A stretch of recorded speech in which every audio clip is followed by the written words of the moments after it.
Hey everyone, what's going on? Sean I has here, Cactus Jack 2 on DraftKings, here to talk a little more MMA, specifically DFS MMA. This week we have UFC on Fox 23. The main event is Juliana Pena and Valentina Shevchenko. I have a lot of, I don't know if I want to call them hot takes, but I think I'm against the grain on a lot of picks. So hopefully stick around and watch this because I think I'm going to say a lot of things that go against a bunch of what I've heard recently. So let's just get right into it. The first fight of the night is JC Cottrell, 8,700 on DraftKings versus Jason Gonzalez, 7,500 on DraftKings.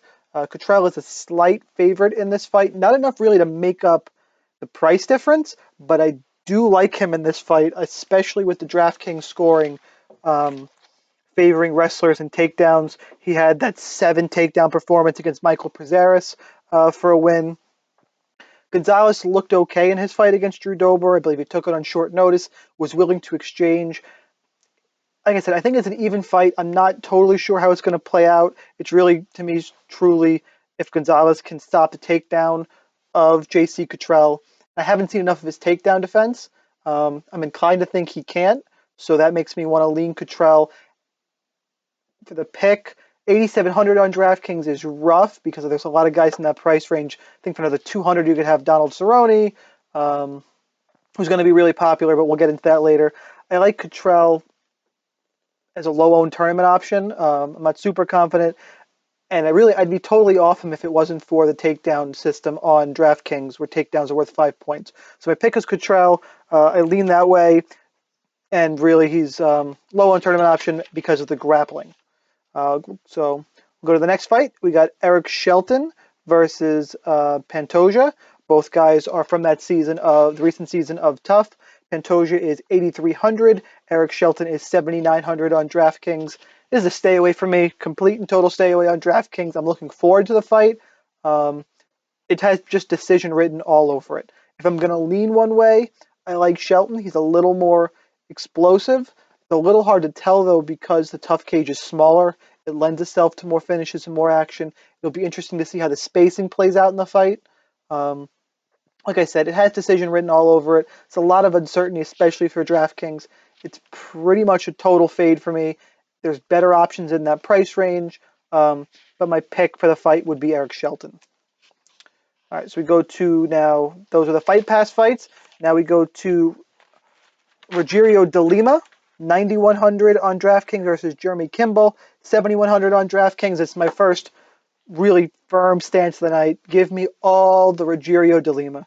I love the guy. He's 9,100. He has tons and tons of power.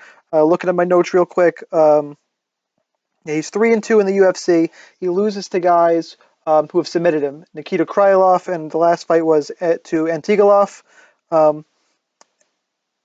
And really, Kimball just doesn't have that kind of game. I just don't think he's going to be able to submit him. I'm going to be all over him. He's not a sub threat. I think De Lima will knock him out early. Big points, 9,100 is worth it. He's my favorite play of the night. Cash games, tournaments, loading up all the Rogerio de Lima you can handle. The next fight is a little more tricky. It's Alessandro Di Chirico for 7,400 against Eric Spicely for 8,800. I can't make heads or tails of Eric Spicely. If you can, good for you. His last time out was the Thiago Santos fight where he rear naked choked Santos, and I was almost all in on Santos. I think most people were. It was a big upset, especially after he looked lost against Sam Alvey in his UFC debut. 8,800 for Spicely is just too much. A guy I can't, like I said, I don't know what to make of him. In his season of Tough, he was knocked out by Andrew Sanchez. On the other hand, you got Di Chirico, the Italian, for 7,400. The odds have really closed in this fight, so I think people are leaning the way I am, and that's towards Di Chirico.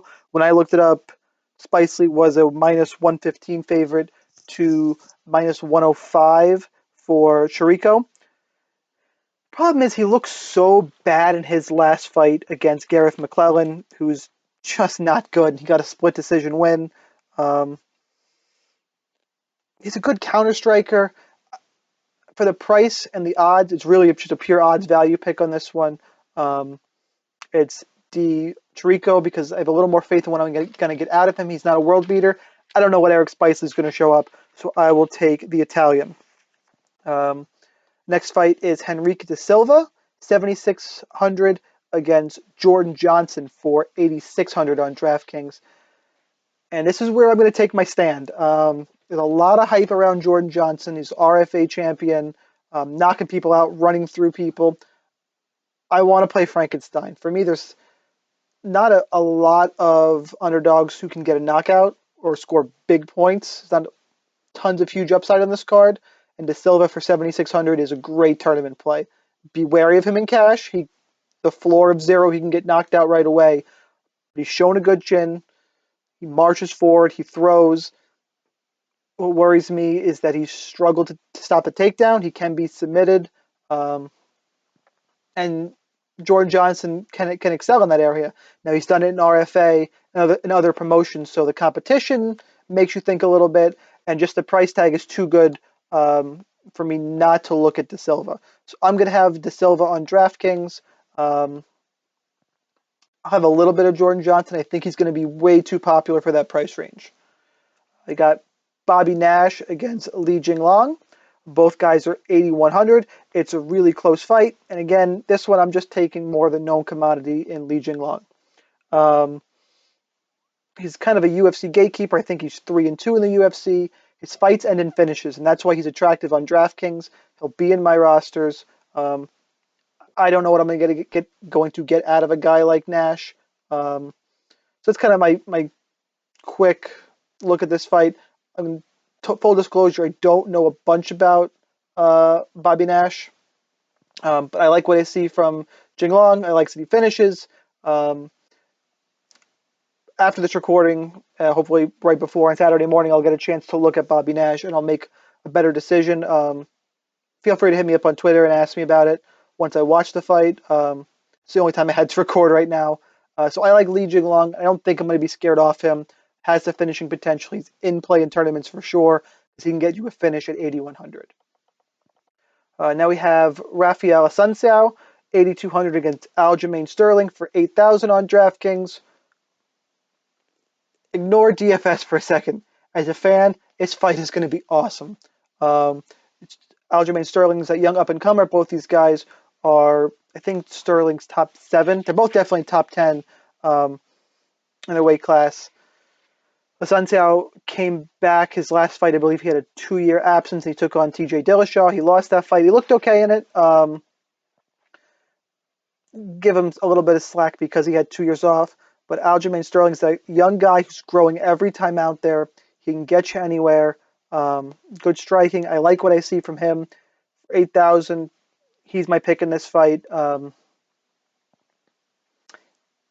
I'm not super confident. I'm going to hedge this fight for sure. I'll be on both sides a little bit. Again, it's another fight in that weight class. I just see a decision. There's better places for finishes.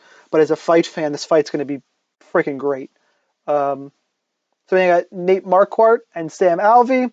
I'm going to try not to tilt talking about this fight. I looked at the lineup and I went, oh, good, it's this one. I have to talk about it. Nate Marquardt, I hate you. I hate you with a passion. Tamdan McCrory in that last fight, I hate you too. I never want to see you fight again. You're done. I've been saying forever Marquardt is done. He looked done. He's made a little resurgence here. Not against world beaters. But he's looked good. I have to give him that. He's burned me a bunch of times. I'm clearly bitter. Sam Alvey should knock him out. He just should. Sam's got great power. He's aggressive. He showed he can fight smart in his last fight against Nicholson. I just don't think Marquardt can take a shot anymore, especially from a guy like Alvey if he lands clean.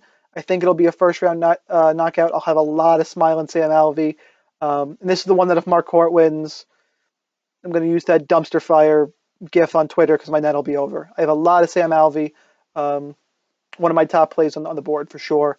Roster in all formats, definitely cash game viable as well. Now we got Alex Caceres, 7,700 against Jason Knight, 8,500. DraftKings, I want to make short videos. Obviously, I'm trying to bang through these out rather than drag them on as some of the other podcasts out there. And this fight just doesn't really excite me. From fantasy fight perspective, I guess I'm interested a little bit because I'm a fight fan, but casuals, I have a hard time seeing, other than his name is Bruce Leroy and he had the afro, what's really exciting against Alex Caceres. I guess I'm going to pick him to win the fight. I like him a little more than Jason Knight. I just think he's a more complete fighter, but I'm not really excited about it at all in any way. So take that for what it is. The pick's Caceres, and I'm going to move on. The next one is exciting. The rest of the fights I think are really good. Francis Ngannou against Andrei Arlovsky.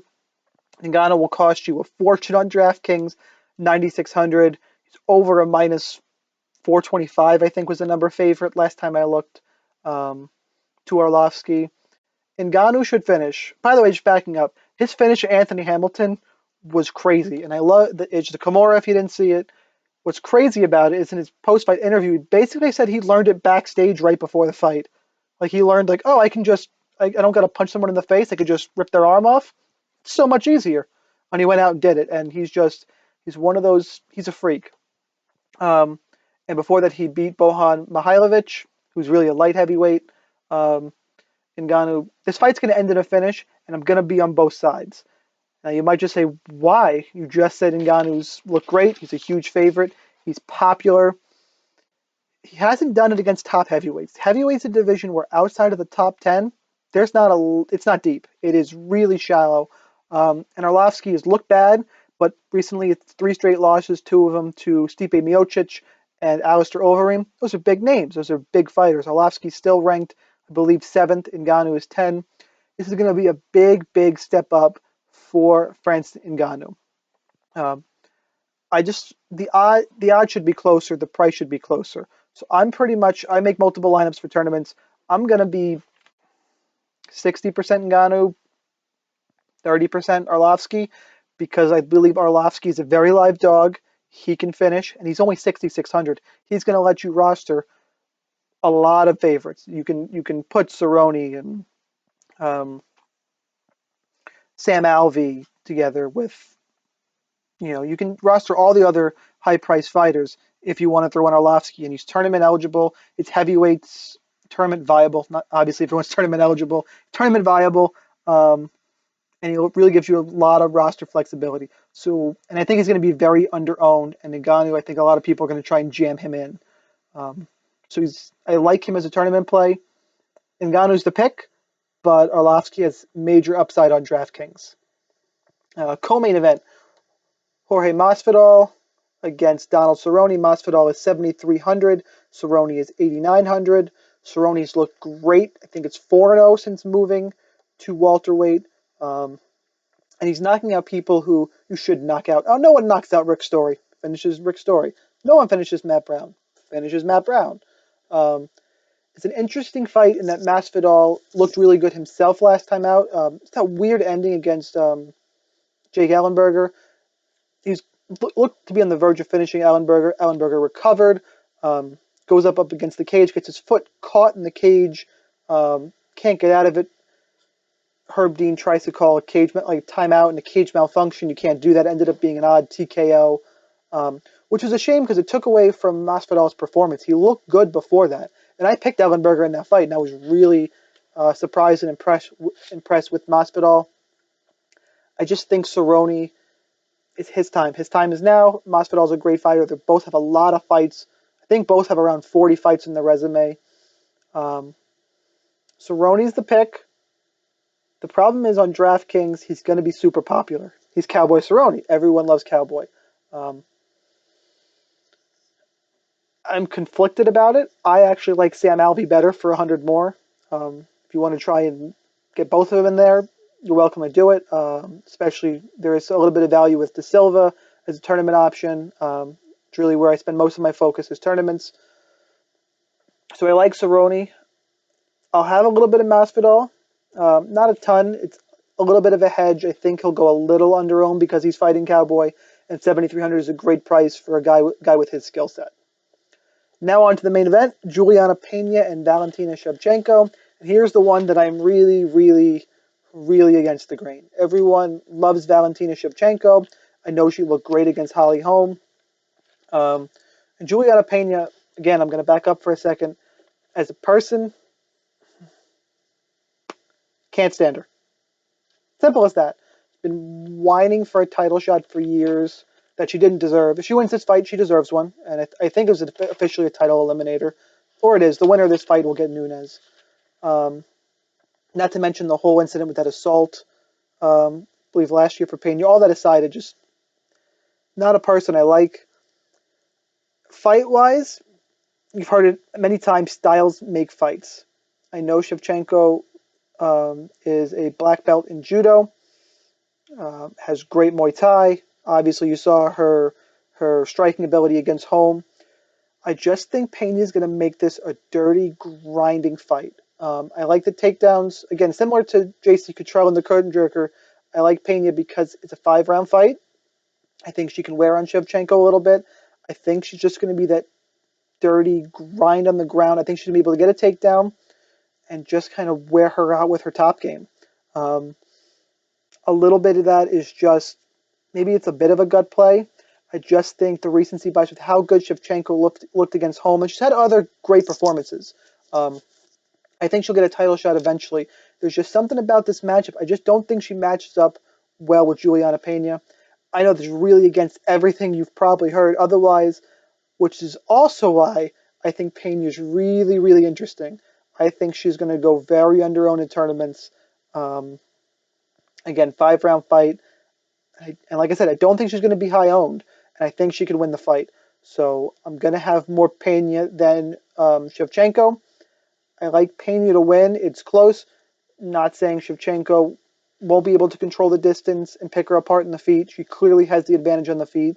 I just see Pena making this dirty enough to get a decision win, and maybe even finish the fight late if she's able to really make it a really dirty fight, get it to the ground, and she's got really good top pressure. So those are my thoughts on UFC on Fox 23. Definitely get me on Twitter at Sean Ihash. You can find that down in the description. Thank you for watching. I'll talk to you guys later.